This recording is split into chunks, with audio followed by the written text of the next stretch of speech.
ಶ್ರಾವಣ ಮಾಸದ ಪೂರ್ಣಿಮೆಯ ಹಿಂದಿನ ಶುಕ್ರವಾರ ವರಮಹಾಲಕ್ಷ್ಮಿ ವ್ರತವನ್ನು ಆಚರಿಸಲಾಗುತ್ತೆ. ಒಂದೊಮ್ಮೆ ಶುಕ್ರವಾರದ ದಿನವೇ ಪೂರ್ಣಿಮೆ ಬಂದರೆ ಅದೇ ದಿನ ವರಮಹಾಲಕ್ಷ್ಮಿ ವ್ರತವನ್ನು ಆಚರಿಸಲಾಗುತ್ತೆ.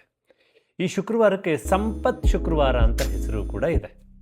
ಲಕ್ಷ್ಮಿ ಎಂಬ ಶಬ್ದಕ್ಕೆ ಎಲ್ಲವನ್ನು ಯಾವಾಗಲೂ ಕೂಡ ನೋಡುತ್ತಾ ಇರುವವಳು ಅಂತ ಅರ್ಥ ಇದೆ. ಸರ್ವಸಾಕ್ಷಿಯಾಗಿರುವ ಭಗವಂತನೊಡನೆ ನಿತ್ಯ ಯೋಗವನ್ನು ಹೊಂದಿರುವ ಶ್ರೀ ಮಹಾಲಕ್ಷ್ಮಿ ದೇವಿಯು ದ್ವಾದಶಾತ್ಮಳಾಗಿ ದ್ವಾದಶ ತಂತು ಗ್ರಂಥಿಗಳಲ್ಲಿ ದ್ವಾದಶ ನಾಮಾವಳಿ ಪೂಜೆಯನ್ನು ಸ್ವೀಕರಿಸ್ತಾಳೆ.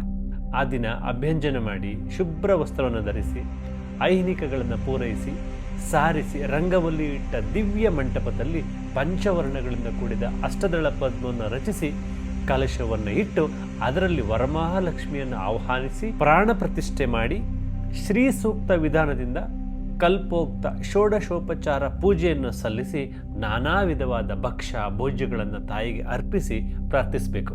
ಭವಿಷ್ಯೋತ್ತರ ಪುರಾಣದಲ್ಲಿ ಲೋಕಾನುಗ್ರಹಕ್ಕಾಗಿ ಶಿವ ಪಾರ್ವತಿಗೆ ವಿವರಿಸಿದ ವ್ರತವೇ ವರಮಹಾಲಕ್ಷ್ಮಿ ವ್ರತ ಎಂದು ಪರಂಪರೆಯಲ್ಲಿಯೂ ಕೂಡ ಹೇಳಲಾಗಿದೆ.